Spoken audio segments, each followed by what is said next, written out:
दोस्तों आपने नमकीन, बिस्किट, सोया या ऐसे कोई फूड पैकेजिंग तो जरूर खाए होंगे और इन पर लगे ये लाल, हरे और पीले डॉट, इन पर आपकी कभी न कभी तो नजर गई होगी और आपने भी सोचा होगा कि आखिर इनका मतलब क्या होता है। साथ ही आपने अपने घर में मौजूद स्टूल में ये बीच में होल तो देखा ही होगा, पर क्या आप जानते हैं कि आखिर ये क्यों होता है और आखिर आईफोन पर ये एप्पल का लोगो कैसे आया और क्या मैगी में सुअर की चर्बी डली होती है। तो आज की इस वीडियो में मैं आपको ऐसे इंटरेस्टिंग फैक्ट के बारे में बताने जा रहा हूँ, तो वीडियो को लास्ट तक जरूर देखना और अगर आप चैनल पर नए हो तो चैनल को सब्सक्राइब और वीडियो को लाइक जरूर कर देना। तो चलो स्टार्ट करते हैं। स्वागत है आपका मेरे चैनल में। The best top 5 fact number 1। दोस्तों आपने अक्सर फूड पैकेजिंग पर कुछ अलग अलग कलर के डॉट्स तो देखे ही होंगे, पर क्या आप जानते हैं कि यह पैकेजिंग को खूबसूरत बनाने के लिए नहीं होते, बल्कि इन सभी निशानों का एक खास मतलब होता है। दरअसल जब आप बाहर से कोई फूड पैकेजिंग खरीदते हैं तो आप में से कई लोगों को ये शंका होती है कि इस फूड में कुछ नॉन वेज तो नहीं मिला,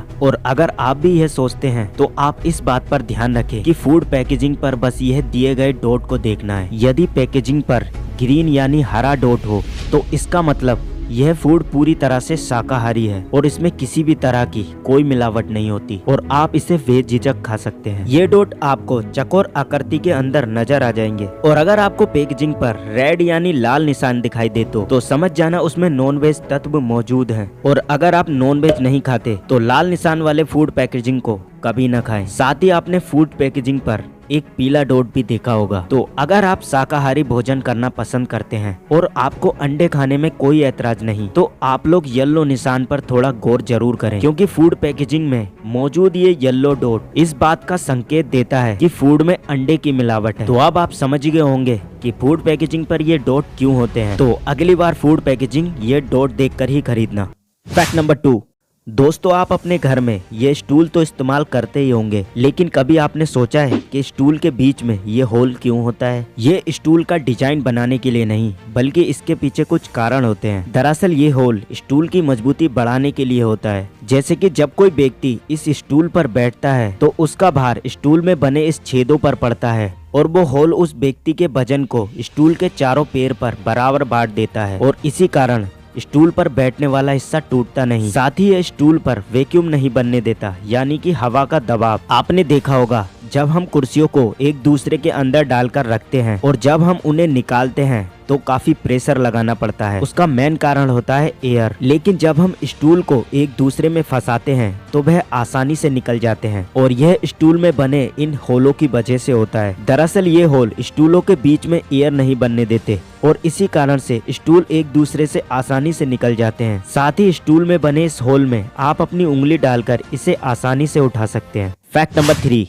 दोस्तों आप अपने घरों में ये बर्तन तो यूज करते ही होंगे, लेकिन क्या आपने सोचा है कि इनके हैंडल में ये होल क्यों होता है। आपको ये लगता होगा कि यह होल बर्तन को टांगने के लिए होता है, लेकिन इसका मेन कारण कुछ और होता है। दरअसल दोस्तों बर्तनों के हैंडल में बना यह छेद कंपनी द्वारा इसलिए दिया जाता है ताकि जिस चम्मच से या करछी से आप सब्जी चलाते हैं वह उस सब्जी में गंदी हो जाती है और आप उस चम्मच को ऐसे ही रख देते हैं जिससे कि वह जगह गंदी हो जाती है, पर बर्तनों के हैंडल में बना ये होल उस चम्मच को अटकाने के लिए दिया जाता है। साथ ही ये बर्तनों को एक अच्छा शेप देने के लिए भी होता है।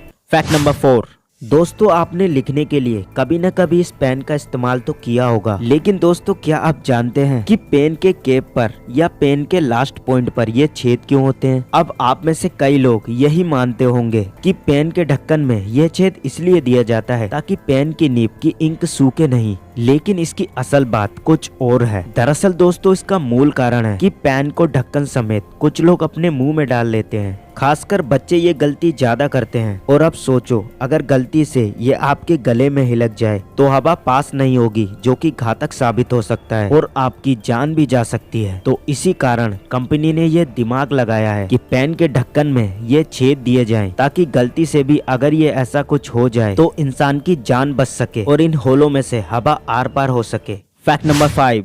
दोस्तों आप जींस तो पहनते ही होंगे और आपने अपनी जींस की पॉकेट पर ये बटन तो देखे ही होंगे, लेकिन क्या आप जानते हैं कि यह डिजाइन या फैशन नहीं बल्कि एक मेन कारण से दिए जाते हैं। दरअसल दोस्तों ये पैंट के पॉकेट की मजबूती देने के लिए होते हैं। साथ ही आपने अपनी शर्ट में कई सारे बटन तो देखे होंगे, लेकिन आपने कभी न कभी ये सोचा होगा कि इसमें एक्स्ट्रा बटन क्यों दिए जाते हैं, और ये एक्स्ट्रा बटन आपके शर्ट की आस्तीन में भी होते हैं। दरअसल ये बटन आपकी बाह को टाइट और लूज करने के लिए होते हैं। साथ ही शर्ट में एक्स्ट्रा बटन इसलिए भी दिए जाते हैं ताकि अगर कोई बटन टूट जाए या खो जाए तो आप शर्ट में दिया एक्स्ट्रा बटन शर्ट की उस मेन जगह के लिए यूज कर सकते हैं। फैक्ट नंबर 6, दोस्तों आप लोग मैगी तो खाते ही होंगे और आप में से कई लोगों ने ऐसे आर्टिकल और वीडियोस तो देखी होंगी जो ये बताती हैं कि मैगी में सुअर की चर्बी डली होती है। लेकिन ये बात कितनी सच है ये आज मैं आपको बताऊंगा। दोस्तों कई आर्टिकल और वीडियोस में आपने देखा होगा कि लोग बताते हैं कि मैगी में स्वाद बढ़ाने के लिए सुअर की चर्बी का इस्तेमाल किया जाता है, लेकिन ये सभी बातें गलत हैं, क्योंकि मैगी में स्वाद बढ़ाने के लिए सुअर की चर्बी नहीं बल्कि चुकंदर और खमीर का अर्क इस्तेमाल किया जाता है। और ये बात खुद नेस्ले कंपनी के ओनर ने बताई है। मैगी में इस्तेमाल किए जाने वाले मटेरियल डिसोडियम राइबोन्यूक्लियोटाइड्स और डिसोडियम इनोसिनेट इनहांसर का इस्तेमाल किया जाता है। तो अब आप लोग समझ ही गए होंगे कि मैगी में सुअर की चर्बी ये सिर्फ एक अफवाह है। फैक्ट नंबर 7, दोस्तों क्या आपको पता है कि 93% लोग अपने बिस्तर पर सोने से पहले अपने सोने के लिए घंटे गिनते हैं, और यह बात एक रिपोर्ट में साबित भी हो चुकी है। तो क्या आप भी अपने सोने के लिए घंटे गिनते हैं? कमेंट में जरूर बताना। फैक्ट नंबर 8, दोस्तों आपने होटलों में या कई पब्लिक टॉयलेट में ऐसा जरूर देखा होगा कि वह टॉयलेट नीचे से खुले होते हैं, लेकिन ये क्यों होते हैं यह शायद आपको नहीं पता होगा। तो दोस्तों ये एक दूसरे को देखने के लिए या फिर हवा खाने के लिए नहीं होते, बल्कि इन टॉयलेट के पीछे एक बड़ी वजह होती है। दरअसल इन्हें बनाने का मेन मकसद ये होता है कि जब भी कोई टॉयलेट में जाए तो आपको लगे कि नीचे से ये खुला है तो आपको कोई ना कोई जरूर देख रहा होगा, और इसी वजह से लोग उसमें ज्यादा देर तक नहीं रहते। और दूसरा ये भी है कि उसमें साफ सफाई आसानी से हो जाती है। साथ ही अगर बाथरूम में कोई बच्चा अंदर से कुंडी लगा ले और खुद को बंद कर ले तो उस बच्चे को आसानी से निकाला जा सके।